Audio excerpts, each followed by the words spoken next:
I thought it would be fun to look back at some defunct car manufacturers and their very last cars produced. My goal was to find the exact last car to roll off the assembly line, however that wasn't possible for some cases. Pontiac, for example, had documented photos of, in this case, a 2010 Pontiac G6 in Summit White configured as a fleet vehicle. Other instances, let's say Eagle, I couldn't find the exact car but found the model instead. I will be going in chronological order of when these brands split, sold, or went bankrupt, whatever the case may be. I also have chapters in the description if you'd like to skip over to a particular company. This video will be split into 2 parts, with each part having around 30 different defunct companies. With all that said, don't forget to leave a like, and I hope you enjoyed this video on the last cars from some of our favorite brands. I have to interject here because I was shocked to see just how many defunct automobile companies there are. We're talking over 1,300 different manufacturers.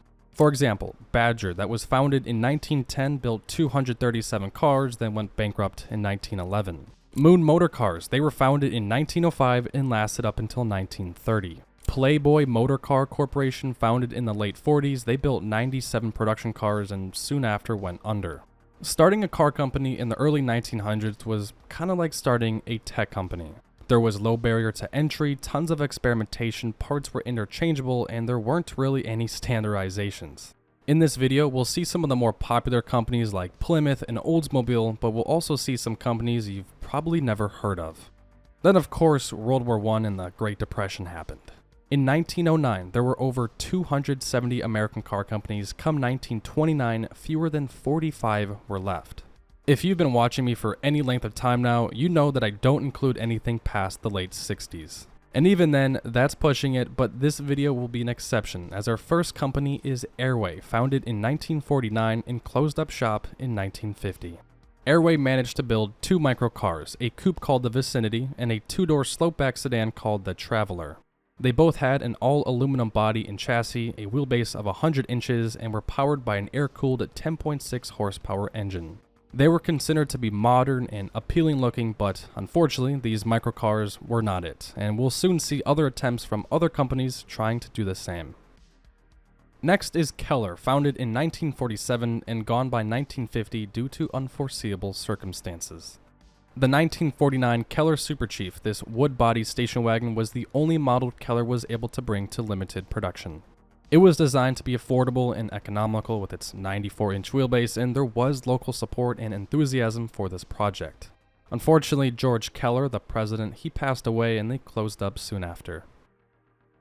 Playboy Automobile Company was founded in 1947 and soon went bankrupt in 1951. There is an association with the Playboy magazines. This company came before them, and after they went under, this name was pitched to Hugh Hefner, and the rest is, well, history. Around 97 cars were made, most were 3-passenger convertibles with a few wagons mixed in. They had a 90-inch wheelbase, had an advertised top speed of 75 miles per hour, and were one of the first vehicles to have a retractable hardtop. Under the hood was a 2-liter 4-cylinder good for 40 horsepower, made it into a 3-speed manual. Serial number 102 was the last production car, and at the time it was unfinished, and I'm not too sure on the status of it. It was the same fate as the other companies mentioned earlier. These microcars weren't it, apart from a few exceptions. And of course, they were undercapitalized compared to the other automakers at the time. Crosley is a different story in the sense that they had been around longer than the companies mentioned above.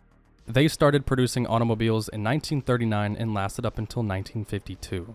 For 1952, they had a diverse lineup of compact vehicles across a few series. The CD series consisted of a station wagon, sedan, convertible, panel delivery, and pickup in deluxe and super versions. The VC series consisted of the Hot Shot Roadster and Super Sports Roadster, and the FR series had the Farm O-Road.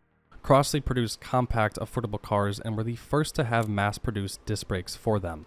They couldn't compete with these shifting consumer preferences and larger automakers and went bankrupt in 1952. Next is Glasspar, a boat building company that mixed it up and created the first production all-fiberglass sports car. These were produced from 1950 to 1953. Around 100 were made, most were sold as kits, but a few were sold as complete. I'm leaving out a lot of information, but if I don't cut some entries short, this video is going to be very long, and this technically wasn't even an automobile company. The owner of this next company lost $1,000 per vehicle in 1953 with a total loss of around $400,000, which is more than $4.7 million in 2025. The company in question is Muntz, founded in 1950 and lasted until 1954. The Muntz Jet was a very expensive car costing around $5,500, which is almost $2,000 more than a Lincoln Capri convertible of the time. They featured aluminum body panels, removable fiberglass top, and later models had a Lincoln side valve V8 good for 160 horsepower. These were quick cars too, with a top speed of 112 miles per hour and a 0 to 80 time of 9 seconds according to the company owner. The last group of jets produced were built on a unique 120-inch wheelbase, a 7-inch increase, and that's all I can find in terms of the last ever production model. 198 units were made, and finding one today is beyond rare, and if you do, they are very expensive. I won't be including Packard in part 1, but I will include Clipper, a 1-year only separate company marketed below Packard. The idea was to differentiate the luxurious Packards from mid-price offerings, and this was a very risky move since the company was already sinking. It ended up failing with a little over 18,500 units produced across 3 different trims: Deluxe, Super, and Custom. Essentially, these were Packards with less options, trim, and a shorter wheelbase. They did, however, feature Packard's torsion-level suspension and even an optional push-button automatic transmission. Again, I wasn't able to find the very last model that rolled off the assembly line. It could have been a sedan or convertible in any one of the 3 trims. That is going to wrap it up for the 50s, my most untouched decade. Feel free to leave a comment if I made any mistakes, and with that said, let's kick off the 60s with Edsel. Edsel has a very in-depth history to it with a very devoted community, and while we don't have the time to go over it, I was able to find the very last model produced. 2,846 1960 model Edsels were made, and they were quite different from the original models. Gone was that infamous center grille, replaced with an hourglass design. They offered 2 models that year, the Ranger sedan and the Villager station wagon. There were 2 different seating configurations for the wagon, either 6-passenger or 9. The very last model made was a 9-passenger Villager in Sahara beige with the Alaskan gold roof and a 352 V8, which was the most powerful engine option. Just 59 of these 9-passenger Villagers were produced for the 1960 model year, making them the rarest Edsel wagon ever. Our second 1960s entry goes to Henney Motor Company, which first started off as a coach company popular in the 40s and 50s that experimented with an all-electric car. The Henney Kilowatt was based on the Renault Dauphine, I think I'm pronouncing that correctly, and was offered from 1959 to 1960. Over that short production run, 100 units were built, but only 47 sold. 1960 models had a 72-volt system that allowed the car to reach 60 miles per hour with a range of 60 miles. This was a nice upgrade from 1959 models with a 36-volt system that had a top speed of 40 miles per hour and a range of 40 miles. The Kilowatt was the result of a joint collaboration with a few other companies, and one of the reasons for its failure was due to its high production costs. Our next entry is from International Motor Cars, founded in 1962 and went bankrupt in 1964. They built the Apollo 5000 GT, an Italian-American sports car. Around 40 units were made, with one of the last models assumed of having the bigger engine, which was a Buick V8, good for 225 horsepower, made it into a 4-speed manual. 2 body styles were offered, either convertible or fastback, and it's most likely that the last one made was a fastback, as only a few convertibles were built. 2 other companies took on the same project after International Motor Cars went under, and both suffered the very same fate. Now for a more popular company, Studebaker, founded back in 1852 and transitioned to making automobiles in the early 1900s. Come the 50s, they were really struggling to compete with the big 3, and they had higher production costs as well. In 1954, they merged with Packard. In 63, they closed their main plant in Indiana, but production continued in Canada until 1966. And this is where we are greeted with the very last Studebaker to roll off the assembly line. It was a 1966 Cruiser 4-door sedan in Timberland turquoise with a Chevy 283 V8. It was one of just 8,947 units produced that year. Their goal was to reach 20,000 units. These 66 models are unique because they featured a refresh as a last-ditch effort and are highly collectible today. The last Cruiser is at the Studebaker National Museum in Indiana, where it will continue to sit and not be driven. I feel like in this case, it makes sense for it to be preserved since it was literally the last car from them, but it's debatable. That will wrap up the 60s for part 1, and we kick off the 70s with Sebring-Vanguard, founded in 1974 and sold their company in 1977. The 70s had a lot of stuff going on, but one of the main issues was the oil crisis. So this company formed and made the city car, an electric contraption which looks absolutely ridiculous. Around 2,300 units were built in Florida, but rumored to be the last from Sebring-Vanguard was the City Van. They featured an extended wheelbase of the city car and had a distinctive side window behind the doors. It is believed that 11 were built before the company sold their assets to Frank Flower, who we will see shortly. Our last 70s entry goes to General Vehicles Incorporated, and they were the ones that created the Bricklin SV1. Bricklin was the last name of the founder, and he was also responsible for bringing over the Yugo to America. SV stands for Safety Vehicle, and that was the purpose of them. They had an integrated roll cage, energy-absorbing bumpers, no cigarette lighter, and had acrylic glass body panels which didn't rust or get dented. Later models had the Windsor 351 from Ford, good for 175 horsepower and 286 pound-feet of torque, made it into a 3-speed automatic. These cars were expensive, coming in at $10,000 in 1975. A base Corvette started at $7,000 for reference. They were plagued with quality control issues and were costing the company too much to make, and so they closed up shop a year after they started. Around 2,800 units were sold, with 12 partially built for 1976, but they were completed and sold by an outside company. To start off the 80s, we have International Harvester, one of my personal favorite companies in this video. In 1980, International Harvester was nearing the ends of its passenger vehicle production. The only vehicle they had was the Scout II, and it could be had as a pickup version known as the Terra and extended version known as the Traveler. On Monday, October 21st, 1980, the very last Scout II rolled off the assembly line. It was painted in red, had the regular wheelbase, air conditioning, upgraded interior, plush bench seat in Sierra Tan, radial tire package, and under the hood was a Nissan turbo diesel mated to a 4-speed manual transmission. I think these look great. The last one had great specs. I believe it's around to this day, and actually there has been talk about the Scout name coming back.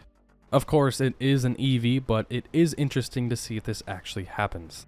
For an EV, I don't think it looks half bad, but I think they would sell better if there was a gas or even hybrid alternative.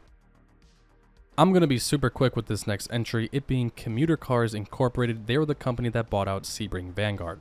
They continued building the city car and renamed it the Commuta-Car, and they made them up until 1982. Just like Sebring-Vanguard, they built a little over 2,000 units, not really my cup of tea, and definitely a downgrade from the previous entry. Our next entry is Renault, and obviously they are still around, just we don't get them here in the States anymore. They began exporting cars in the 50s, but we really got a taste when they partnered with AMC in 1979. This partnership would last until 1987, when Renault sold their stake in AMC to Chrysler. They still had planned or production cars after 87, and that leads us to the Renault Medallion, a rebadged and re-engineered version of the Renault 21. There are discrepancies across the internet, but either 87 or 88 was the final year that the States got a car wearing the Renault badge. It could be had in sedan or station wagon body styles, and automotive reviews were favorable of this car but had a bad launch because of AMC's limited marketing resources. The Medallion name would then bear the Eagle badge come 1988 or 89. From 1988 to 1992, the Eagle Premier was offered, and that was heavily based on the Renault 25, but it wasn't wearing the badge. And so the Renault 21 base Medallion was the last Renault sold in the States, and I have no information on the very last example. Our last 80s entry comes from Merkur, another short-lived division from Ford that aimed to compete with the European imports. There were two models, the XR4 Ti, this turbocharged rear-wheel drive sports coupe, and the Scorpio, this luxurious high-tech sedan. The Scorpio was offered from 1988 to 1989 and was Merkur's flagship and last production model. They had a 2.9-liter V6 good for 144 horsepower and 162 pound-feet of torque, made into either a 5-speed manual or 4-speed auto. They weren't bad vehicles, but the price was too much, more than $60,000 in today's money, so you'd be better off buying a Sable for a whole lot less, or another European alternative like the Saab 9000. Around 7,300 units were produced, and again, I couldn't find anything on the very last example to roll off the assembly line and then import it to the States. That will wrap it up for the 1980s and on to the 1990s. Stutz Motor Car Company was founded in 1911 and went defunct in 1938. In 1968, the Stutz brand was revived as Stutz Motor Cars of America, and they went defunct in 1995. The last model they made was the Bearcat II, a luxury convertible based on a Pontiac Firebird chassis. Under the hood was the LT1 V8 from the Corvette, around 300 horsepower and 340 pound-feet of torque. Very high-end cars, but they didn't sell all that well because 1, they were over $400,000 in today's money, and 2, that neoclassical look seemed to have faded away. Only 13 of these were built from 1987 to 1995. The final example is red with a tan interior, and I'm not impressed by these whatsoever. Now, if I were to ever see one, yeah, of course I'd take some photos and stare, but I'm not really a fan. Honorable mention goes to the company Renaissance Cars. They produced a single model called the Tropica, this bizarre all-electric roadster, in 1995. They were never mass-produced, a few prototypes were made, then they were bought out by Zebra Motors. Here's an advertisement from them stating, "World's first low-cost electric sports car." Of course, they too went bankrupt, and I believe were bought out by another company, and they suffered the same fate as well. Our next entry is Excalibur, and they produced around 3,500 units from 1965 until 1997 and were built in my home city of Milwaukee. They produced neoclassical styled cars based after the 1928 Mercedes-Benz SSK. Similar to what Zimmer did, who we'll see later on, and of course what Stutz did as well. Over that 30-plus time frame, the company was revived a few times, and 1997 was in fact their last year. These final models were special editions, and you'd think I'd be able to find the very last example made, but I didn't. With that being said, it could have been any of these 6 models that they made, including the Phaeton, Touring Sedan, and Grand Limousine. Our last 90s entry goes to Eagle, one of Chrysler's biggest divisional flops of all time. I'm almost positive that every car in their lineup from start to finish was an import of some sort. I mentioned earlier the Premier and Medallion, there's the Summit. I guess the Vision wasn't an import, but rather a rebadged Intrepid. Their final production car was their best, that being the Eagle Talon based off the Mitsubishi Eclipse. Unfortunately, I wasn't able to find the very last example, but I will go over the possibilities. The ESI was the base trim 2-liter dual overhead cam Chrysler 4-cylinder that made 140 horsepower and 130 pound-feet of torque. Or the better option, the 4G63 Turbo 4 that made 210 horsepower and 205 pound-feet of torque. The top trim was the TSI with all-wheel drive, and total 1998 production came to just 4,300 units. Kicking off the 2000s with one of the most iconic American car brands of the 20th century, Plymouth. Their very last production car was a 2001 Plymouth Neon LX in silver with a 132 horsepower 2-liter made into a 5-speed manual. It being an LX, it was nicer than most other trims, and it seems like this last one had a few extra add-ons. Black leather upholstery, power windows for the front only, sunroof, fog lights, and the most surprising wood grain trim in a Plymouth Neon. MSRP sticker states it costs $18,210 in 2001, which translates to around $33,000 in today's money.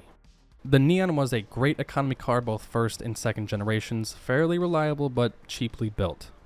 Plymouth did not stand a chance come the 2000s. It does suck that they went under, but our next entry, at least for me, hurt a little more. The company in question is Oldsmobile, that went defunct a few years later in 2004. To sort of promote and celebrate the company's ending, they offered this Final 500 Collector Series for the entire lineup.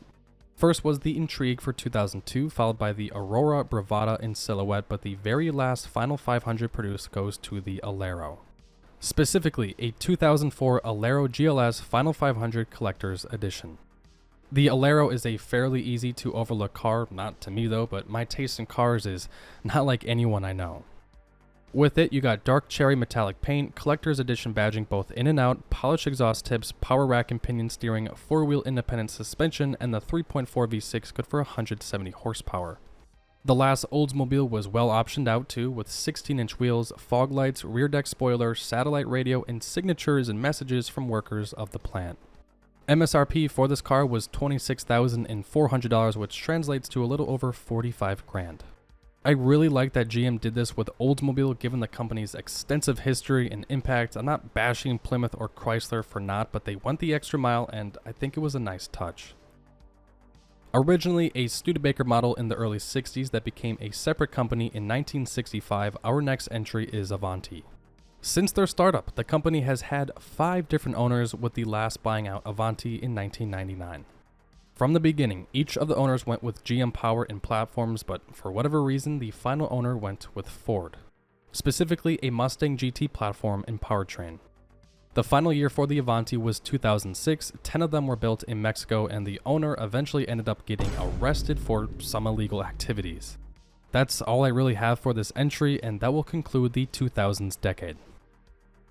We begin the 2010s with Pontiac, and of all the companies that I've discussed thus far, this one hurts the most. The final car was a 2010 G6 in Summit White, configured as a fleet vehicle. Surprisingly, it had one of the V6 options, the 3.5, good for 219 horsepower and 219 pound-feet of torque. It being a fleet vehicle, I thought it would come with the 4-cylinder instead. As for the interior, pretty bare bones, nothing crazy except for the signatures from the Ohio factory workers. It's disappointing that a brand known for being the excitement division gets axed and has a fleet vehicle as their very last car ever made. The Plymouth Neon had wood grain trim and was optioned out really nicely. Oldsmobile with their final 500 series. International had a very nicely configured Scout. I liked the G6, and I'm sure financially this all made sense, but that doesn't make it any less disappointing. Up next is Carbon Motors Corporation, founded in 2003 and closed up shop in 2013. They made an agreement with BMW to use their 3-liter twin-turbo diesel engine, good for 300 horsepower and 420 pound-feet of torque. The M57 is known for being torquey and efficient. It met the emission standards. It makes sense why they went with it.